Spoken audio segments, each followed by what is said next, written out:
அதே எஸ்தரின் புஸ்தகம் 3ஆம் அதிகாரம் 8வது வசனத்தை வாசிங்க. அப்பொழுது ஆமான் ஆகாஸ்வேரு ராஜாவை நோக்கி, உம்முடைய ராஜ்யத்தின் சகல நாடுகளிலும் உள்ள ஜனங்களுக்குள்ளே ஒருவித ஜனங்கள் சிதறுண்டு பரம்பி இருக்கிறார்கள். அவர்களுடைய வழக்கங்கள் சகல ஜனங்களுடைய வழக்கங்களுக்கு விகற்பமாய் இருக்கிறது. அவர்கள் ராஜாவின் சட்டங்களை கை கொள்ளுகிறதில்லை. ஆகையால் அவர்களை இப்படி விட்டு இருக்கிறது ராஜாவுக்கு நியாயம் அல்ல. இப்படி விட்டு இருக்கிறது ராஜாவுக்கு நியாயம் அல்ல. கடைசியில் இதான் நமக்கு நடக்கும். என்ன செய்வாங்க தெரியுமா? இவ்வளோ வைராக்கியமாக சுவிசேஷன் சொல்லி விகற்பமான பழக்க வழக்கத்தோடு கூட நாம் தேவ சட்டத்துக்கு கீழ்ப்படிஞ்சு வாங்குற ஜனங்களாக இருந்தால் நம்மளை அவங்க விட்டு வைக்க மாட்டாங்க. என்ன செய்ய மாட்டாங்க? விட்டு வைக்க மாட்டாங்க. கள்ளக்கணக்கு எழுதுகிறவனை விட்டுருவாங்க. ஏசபேல் பந்தியில் உட்காந்துருக்கிறவனை விட்டுருவாங்க. எல்லா தப்பு செய்கிறவனையும் விட்டுருவாங்க. இந்த வைராக்கியமாக வாழ்கிற எலியாவை மட்டும் அவங்க என்ன பண்ணுவாங்க தெரியுமா? நாளைக்கு இந்நேரம் தலை வாங்கப்பட வேண்டும் என்று துரத்துவாங்க. இங்கேயும் அதான் நடக்குது. அவங்கள எல்லாம் கொலை செய்யணும்னு ஒரு தீர்மானம் போடப்படுது. இந்த மாதிரி வாழ்கிற ஜனங்களை என்ன செய்யணும்? இதே தான் உங்களுக்கும் நடக்கும். நீங்கள் கர்த்தருக்காக பக்தி வைராக்கியமாய் வாழ்ந்தால், கர்த்தர் சொல்லுகிற சட்ட திட்டத்தின்படி இருந்தால், கர்த்தருக்கென்று சாட்சியாக நின்றால், உலகத்துக்கு ஒத்த வேஷம் தரிக்காமல் இருந்தால், நிச்சயமாக உலகம் உங்களை பகைக்கும்.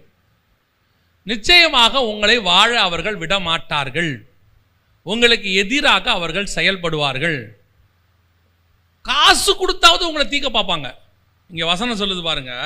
அவன் சொல்றான் 9வது வசனம் 3:9 வாசிங்க. ராஜாவுக்கு சம்மதியானால் அவர்களை அழிக்க வேண்டும் என்று எழுதி அனுப்ப வேண்டியது. அப்பொழுது நாள் ராஜாவின் கஜானாவிலே கொண்டு வந்து செலுத்த 10,000 தாலந்து வெள்ளியை எண்ணி காரியக்காரர் கையில் கொடுப்பேன் என்றான். சாகடிக்கிறதுக்கு காசு கொடுக்க ரெடியா இருக்கான் பாருங்க. ராஜா இவனுங்களை ஒழிச்சு கட்டுறதுக்கு மட்டும் பர்மிஷன் கொடுங்க. ஒழிச்சு கட்டுறது மட்டும் இல்லை, அதுக்கு பதிலாக என்ன கொடுக்குறேன்? 10,000 வெள்ளி காசு கொடுக்குறேங்கிறான். யோசித்து பாருங்க. இதுதான் நமக்கு விரோதமாக செயல்படுறவங்களுடைய காரியம். செலவு பண்ணியாவது நம்மளை தூக்கணும்னு நினைப்பான். காசு கொடுத்தாவது நம்மளை கொலை பண்ணணும்னு நினைப்பான். நாம் இருக்கிறதா அப்போ அவனுக்கு எவ்வளோ டென்ஷனாக இருக்குது பாருங்க. எப்படியாவது இவங்களை க்ளோஸ் பண்ணிடணும், இவங்களை இல்லாமல் போக பண்ணிடணும். ஏதாவது ஒன்று நமக்கு அகைன்ஸ்டாக நடக்கும். அப்படி நடக்குதுன்னா நீங்கள் இந்த ஜனம்னு அர்த்தம். நீங்கள் தேவனுடைய ஜனம், நீங்கள் கர்த்தர் சொல்கிறபடி வாழ்கிறீங்க, நீங்கள் விகற்பமான அதாவது உலகத்துக்கு ஒத்த வேஷம் தரிக்காமல் இருக்கிறீங்க, நீங்கள் ராஜாவின் சட்டத்துக்கு அல்ல தேவன் சட்டத்துக்கு கீழ்ப்படுகிறவங்கன்றது நிரூபணம் ஆயிடுச்சுன்னா உங்களை அவர்கள் வாழ விட மாட்டார்கள். இந்த அட்ஜஸ்ட் பண்ணி இருக்கிறான்ல அவனை விட்டுருவாங்க. அவனை ஒன்றும் சொல்ல மாட்டாங்க. ஏசபேல் பந்தியில் போய் உட்காந்துக்கிட்டா என்ன செய்ய மாட்டாங்க? ஒன்றும் சொல்ல மாட்டாங்க. ஒன்றும் இவன் நம்ம ஆளியா, இவர் நம்ம கூட இருக்கிறாரு, நமக்கு தலையை காட்டுவார், அங்கே வாழை காட்டுவார், இங்கேயும் இருப்பார் அங்கேயும் இருப்பார். அவர் ஒன்றும் பிரச்சனை இல்லை, நல்ல மனுஷன். அவருக்கு பேர் என்னது? நல்ல மனுஷன். அவர் என்ன நல்ல மனுஷன்? ஏசபேல் பந்தியிலையும் இருப்பார், எலியா கூடவும் இருப்பார். நான் யாருக்கும் கெட்டவன் கிடையாதுங்க. நான் என்ன உங்களை எதிர்க்கவா செய்கிறேன்? ஏசபேல் கூடயும் உட்காந்துக்கிறேன், உங்கள் கூடயும் உட்காந்துக்கிறேன், உங்கள் கூட வராட்டி என்னை கேளுங்க. அப்படி ஒரு கூட்டம் இருக்குது. ஆனால் இந்த எலியா இருக்கான்ல, அவனை கொல்றதுக்கு தான் பார்ப்பாங்க.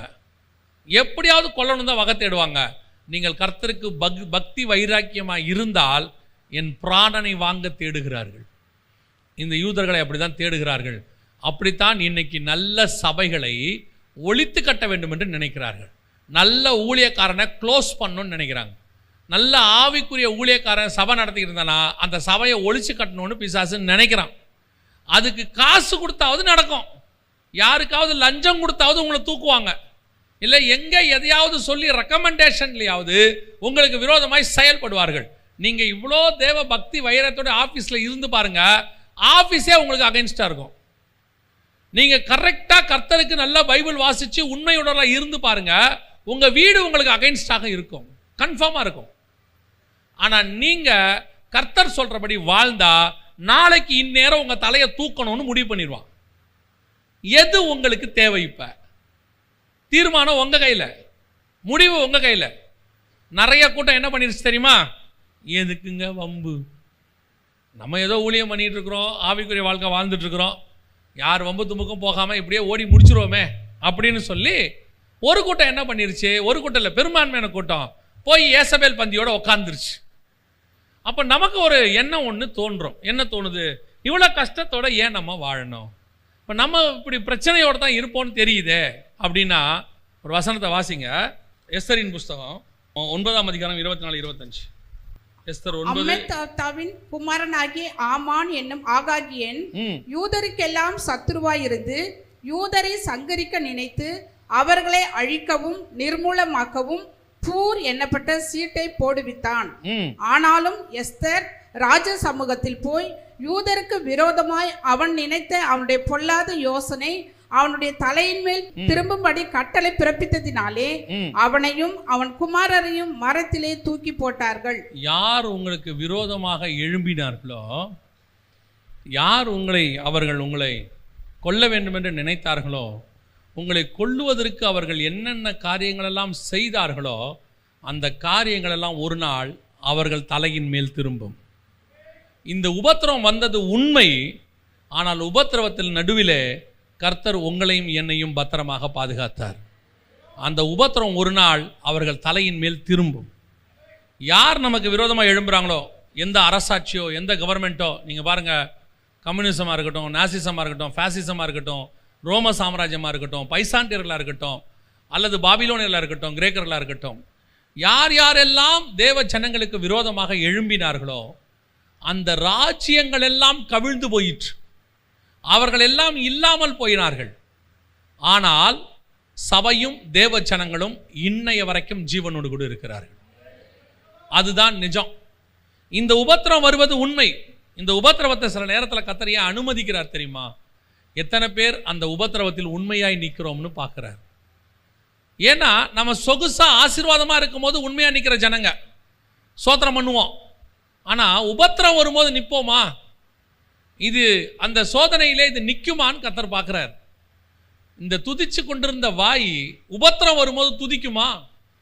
அப்படி அந்த உபத்திரவத்திலும் நீங்கள் உண்மையாய் இருப்பீர்களானால், நீங்கள் ராஜாவின் கட்டளைக்கு கீழ்ப்படியாமல், வசனம் அப்படி தான் சொல்லுது, கீழ்ப்படியாமல் உங்களுக்குரிய பழக்க வழக்கங்களோடு வாழ்ந்து நீங்கள் தேவன் சொன்ன சிதறி போகிற சுவிசேஷத்தை சொல்லிக்கொண்டு நீங்கள் இருப்பீர்களானால் ஒரு நாள் வரும், இந்த ராஜாக்களுக்கெல்லாம் ராஜாவாய் ஒருத்தர் இருக்கிறார். அவர் ஒன்று செய்வார். என்ன செய்வார் தெரியுமா? அழிக்க நினைத்த உங்களை பாதுகாப்பார். யார் அழிய வேண்டும் என நினைத்தார்களோ அவர்கள் தான் அழிக்கப்படுவார்கள். எலியாவை அழிக்கணும்னு ஏசபேல் நினைச்சா, ஏசபேல் தான் அழிஞ்சா. எலியா சாகவே இல்லை பாருங்க. தானியேலை சிங்கக்கபில தூக்கி போடணும் தான் நினைச்சாங்க. ஆனால் தானியேல் சாகல. எவன் தூக்கி போடணும்னு நினைச்சானோ அவன் அதில் தூக்கி போடப்பட்டான். அதுதான் உண்மை. இயேசுவை சிலுவையில் கொண்டு போய் அரைஞ்சு இவரை சாகடிக்கணும்னு நினைச்சு அவரை கொண்டு போய் கல்லறையில் வச்சாங்க. அவரோ உயிர்த்தெழுந்து இன்னைய வரைக்கும் ஜீவனோடு கூட இருக்கிறார். அவரை கல்லறையில் வைத்தவர்கள் எல்லாம் மரித்து போய்விட்டார்கள். அதுதான் உண்மை. சபையை ஒழிக்க நினைச்சவர்கள் எல்லாரும் ஒளிந்து போய்விட்டார்கள். சபை இன்னும் ஜீவனோடு கூட இருக்கிறது. அந்த தேவன் இன்னும் நமக்கு வாக்கு பண்ணுகிறவராக இருக்கிறார். ஒரு நாளும் கர்த்தர் நம்மை கைவிட மாட்டார். உபத்திரவப்பட்டது உண்மை, உபத்திரவம் வந்தது உண்மை. உபத்திரவத்தின் பாதையில் நம்ம கடந்து போகும்போது சில பிரச்சனைகளை சந்தித்தது உண்மை. ஜீவனை உங்களை வாங்குவேன்னு சொன்னது உண்மை. அதெல்லாம் எந்த மாற்று கருத்தும் இல்லை. அதெல்லாம் நடக்க வேண்டியதே. ஆனாலும் அவைகளுக்கு நடுவில் உங்களையும் என்னையும் பாதுகாக்கிற ஒருவர் எல்லாவற்றையும் பாதுகாத்து கொண்டு தான் நிற்கிறார். பார்த்துக்கிட்டு தான் நிற்கிறாரு. அந்த லாஸ்ட் மினிட்ல காப்பாற்றுறது கர்த்தருக்கு ரொம்ப பிடிக்கும்.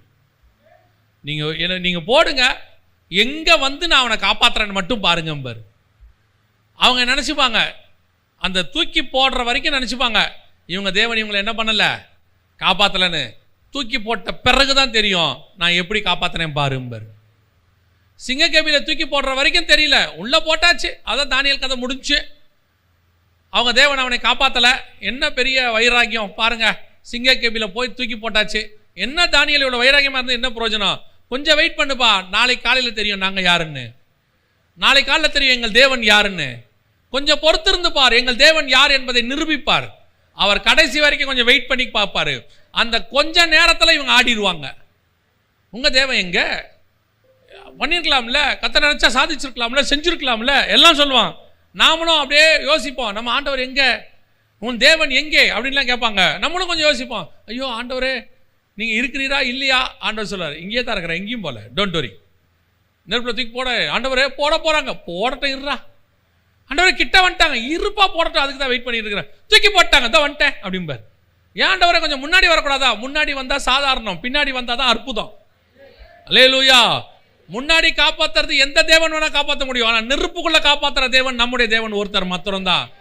கடற்கரை வாசல் வரைக்கும் எந்த தேவனும் காப்பாத்தும், ஆனா கடலுக்கு நடுவுல காப்பாத்துற ஆண்டவர் நம்ம ஆண்டவர் ஒருத்தர் தான். அதனாலதான் உங்களுக்கு சொல்றேன், உங்களை சிங்கக்கேபியில போட்டாலும் சரி, நெருப்புல போட்டாலும் சரி, கடல்ல தூக்கி போட்டாலும் சரி, போட்டவன் சாவான், நீங்களும் நானும் சாகவே மாட்டோம்.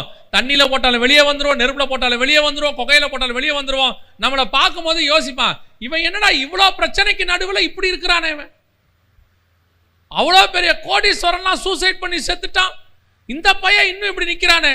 நாங்க நிக்கல, எங்களுக்கு பின்னாடி ஒருத்தர் நிற்கிறார். அவர் எங்களை முன்னாடி போக விட்டு பின்னாடி பாதுகாத்து கொண்டு இருக்கிறார். அவர் எங்களுக்கு முன்பாகவும் கடந்து போகிறார், எங்களுக்கு பின்பாகவும் இருந்து பாதுகாக்கிறார். நாங்களோ அதற்கு நடுவில் தைரியமாய் போய் கொண்டிருக்கிறோம். நமக்கு என்னங்க ஒரே ஒரு வேலை தான், நமக்கு இருக்கிற ஒரே ஒரு ப்ளஸ் பாயிண்ட் தெரியுமா? நம்மளை வச்சா இந்த பூமியில சாட்சியா நிற்போம். இல்ல இவனுங்க இருக்கவே கூட, கொன்னுடுன்ட்டான், ரொம்ப சந்தோஷம், பரலோகத்துக்கு போயிடுவோம். வச்சினா சந்தோஷமா இருப்போம், தூக்கிட்டினா பரம சந்தோஷத்துக்கு போயிடுவோம். ஆக மொத்தத்தில் நாங்கள் சந்தோஷமா தான் இருப்போம், அவ்வளோதான். இதான் கர்த்தர் எங்களுக்கு வச்சது. அதனால தான் நம்மளை பார்த்து டென்ஷனாக வரானுங்க. எல்லாம் வச்சிருக்கிறவனுக்கு நிம்மதி இல்லையாமா, ஒன்றும் இல்லை, நம்ம ஜாலியாக பாட்டு பாடிக்கிட்டு இருக்கோம். நம்மளை பார்த்தாலே பொறாமப்படுறான். அவன் நாங்கள் பைக்கில் பாட்டு பாடிக்கிட்டே போகிறான், பாட்டு பாடிக்கிட்டே வரான். உனக்கு ஏண்டே பொறாம? எங்கள் தேவன் கூட இருக்கிறாரு, அதனால எங்களுக்கு. உனக்கு கவலையே இல்லையான்னு ஒருத்தர் கேட்பான். ஒருத்தர் கேட்டார் என்ன பார்த்து, உனக்கு கவலையே இல்லையா? எவ்வளோ பிரச்சனை போயிட்டு இருக்கு. பிரச்சனை யாருக்கு இல்லை? பிரச்சனை யாருக்கு இல்லை? எல்லாருக்கும் பிரச்சனை இருக்கு. ஆனால் தேவன் இல்லை அவங்களுக்கு. எங்களுக்கு தேவன் இருக்கிறார். அவைகளுக்கு நடுவில் பாதுகாக்கிற ஒருத்தர் உட்கார்ந்து இருக்கிறாரு. அவர்களை விட பிரச்சனை நம்மளுக்கு அதிகமாகவே இருக்கும். ஆனால் ஒன்று மட்டும் நிச்சயம், அந்த பிரச்சனை எங்களை கொள்ளாது. பிரச்சனையை மேற்கொள்ளுகிற தேவன் ஒருத்தர் இருக்கிறார். அல்லேலூயா. நம்மளை காசு கொடுத்து கொள்ள பார்ப்பான், ஃபினிஷ் பண்ண பார்ப்பான். அவன் ஃபினிஷ் பண்ண நினைக்கிறவன் ஃபினிஷ் ஆகிடுவான். கர்த்தரோ வென்றால் நம்மை பத்திரமாய் பாதுகாப்பார். கடைசியில் பார்த்தா மொர்தெக்காய் ராஜாவுக்கு அடுத்த ஸ்தானத்துக்கு போயிட்டான். அந்த ஆமானுடைய வீடு யாருக்கு வந்துருச்சு தெரியுமா? எஸ்தருக்கு வந்துருச்சு. நம்மளை ஏமாற்றி வீடு வாங்கலான்னு பார்த்தா அவன் வீடு நம்மகிட்ட கொடுத்துட்டாரு. அவன் நினச்சா இவங்க அத்தனை பேரையும் க்ளோஸ் பண்ணிடலான்னு. கடைசியில் அவன் வீடே யாருக்கு போயிடுச்சு? யூதங்கையில் போயிடுச்சு. நம்முடைய தேவன் இன்னும் ஜீவனோடு கூட இருக்கிறார். ஆனால் நாம் மட்டும் அந்த கூட்டமாகவே இருக்கணும். அந்த சிதறி போகிற கூட்டமாகவும் சுவிசேஷம் அறிவிக்கிற கூட்டமாகவும் வித்தியாசமான, யாருக்கும் உடன்படாத பழக்க வழக்கம், உலகத்துக்கு ஒத்த வேஷம் தரிக்க கூடாது. மூணாவது, ராஜாவின் கட்டளைக்கு கீழ்ப்படியாகும். அதனால் என்ன அர்த்தம்? பைபிளுக்கு விரோதமான சட்டங்களுக்கு கீழ்ப்படியாத கூட்டமாயும், கடைசியாக நம்ம என்ன செய்வாங்க? இவர்கள் இருப்பது நல்லதல்ல. அவன் என்ன சொல்றாத வார்த்தை? இவர்களை இப்படியே விட்டு இருக்கிறது ராஜாவுக்கு கடைசியாக தூக்கணும்னு முடிவு பண்ணுவான். அதுக்கு நடுவில் கூட மறுதளிக்காமல் முடிவு வரை கர்த்தருக்கென்று வைராகியமாய் நிற்கிற ஒரு கூட்டம். ஒரு நாள் கர்த்தர் நம்மை உயர்த்தி ஆசீர்வதிக்க வல்லமை உள்ளவராய் இருக்கிறார். அல்லேலூயா.